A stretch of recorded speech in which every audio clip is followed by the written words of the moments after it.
வணக்கம் சொந்தங்களே, அன்னைஸ் கிச்சன் இருந்து உங்கள் அம்மா சசிரேகா சுந்தர். இன்றைக்கி நம்ம கிச்சனில் பார்த்தீங்கன்னா உருளைக்கிழங்கு வச்சு தான் ஒரு கிரேவி செஞ்சு காட்ட போகிறேன். என்னென்ன பொருள்லாம் வச்சுங்க பார்க்கலாம் வாங்க. உருளைக்கிழங்கு வேக வச்சது வந்து ஒரு 1/4 கிலோ. இது பார்த்திங்கன்னா நாளாக கட் பண்ணி ஒரு உருளைக்கிழங்க நான் பாத்திரத்தில் வச்சு தண்ணி ஊற்றி நான் குக்கரில் வச்சு 3 விசில் வச்சு எடுத்து வச்சுருக்கேன். 1/4 கிலோ உருளைக்கிழங்கு, ஒரு பெரிய வெங்காயம் ஒன்று, இது 100 கிராமுக்கு மேலே இருக்கும் பார்த்தீங்கன்னாக்கா, அதை கட் பண்ணி வச்சுருக்கேன். ஒரு மீடியம் சைஸ் தக்காளி கட் பண்ணி வச்சுருக்கேன். கருவேப்பிலை, கொஞ்சமாக சோம்பு, இஞ்சி பூண்டு பேஸ்ட்டு, குழம்பு மிளகாய்த்தூள், கரம் மசாலா, உப்பு, மொத்தம் இதான் பொருள். எப்படி செய்யுதுன்னு பார்க்கலாம் வாங்க. அடுப்பத்தை வச்சாச்சு, அது நம்ம பாத்திரம் வச்சுட்டோம். கொஞ்சமாக எண்ணெய் ஊற்றி வச்சுருக்கேன். இப்போ பார்த்திங்கன்னா சோம்பு அதில் போட்டுக்கலாம்.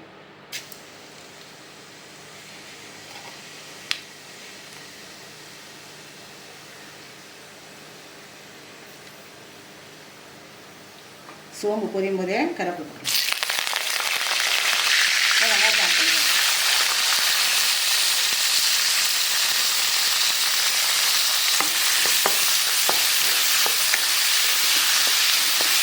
இந்த உருளைக்கிழங்கு கிரேவி பார்த்தீங்கன்னாக்கா நம்ம சாம்பார் சாதம், ரச சாதம், தயிர் சாதம் எல்லாத்தையும் நம்ம தொட்டு சாப்பிடலாம். இதை சப்பாத்தி எல்லாத்தையும் தொட்டு சாப்பிடலாம். பார்த்தீங்கன்னாக்கா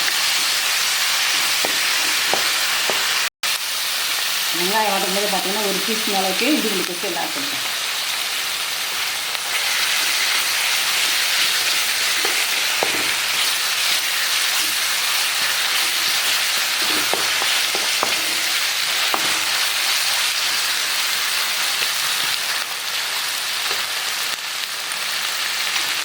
இப்போ தக்காளி பழம் இதெல்லாம் ஆட் பண்ணிக்கலாம்.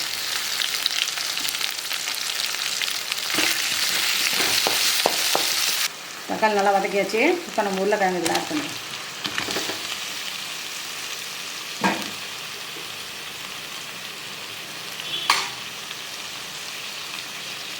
தேவையான அளவுக்கு பார்த்தீங்கன்னா ஒரு 1/4 டீஸ்பூன் அளவுக்கு கரம் மசாலா,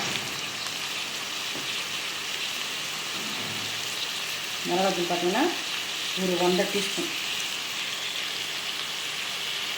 மிளகாத்தூள் ஒரு 1/2 டீஸ்பூன்,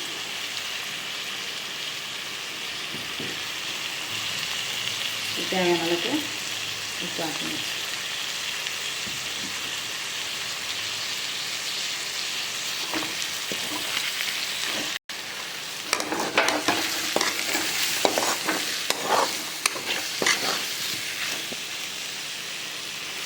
இது பார்த்தீங்கன்னா கொஞ்சமாக நம்ம தண்ணி சேர்த்துக்கலாம்.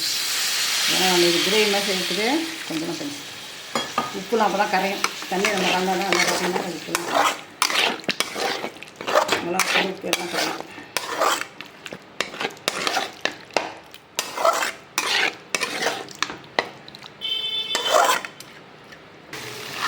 உருளைக்கிழங்கு கிரேவி பார்த்தீங்கன்னா சூப்பராக ரெடி ஆச்சு. நான் வேறு ஒரு பாத்திரத்துக்கு மாற்றிடுங்க. நம்ம அன்னைஸ் கிச்சனில் பார்த்தீங்கன்னா இன்றைக்கி 1/4 கிலோ உருளைக்கிழங்கு வச்சு நான் ஒரு கிரேவி செஞ்சு காட்டேன். இது பார்த்தீங்கன்னா சாப்பிட்றது ரொம்ப சூப்பராக இருக்கும். இட்லி, தோசை, சப்பாத்தி, சாம்பார் சாதம், ரச சாதம், தயிர் சாதம் எதுக்கு வேணால் நம்ம தொட்டு சாப்பிட்லாம். இன்னும் நான் சொன்ன அதே அளவில் செஞ்சு பாருங்கள். செஞ்சு பார்த்துட்டு எனக்கு கமெண்ட்ஸில் சொல்லுங்கள். லைக் பண்ணுங்கள், ஷேர் பண்ணுங்கள், கமெண்ட் பண்ணுங்கள். மறக்காமல் என்னுடைய அன்னைஸ் கிச்சனுக்கு சப்ஸ்கிரைப் பண்ணுங்கள். தேங்க்யூ.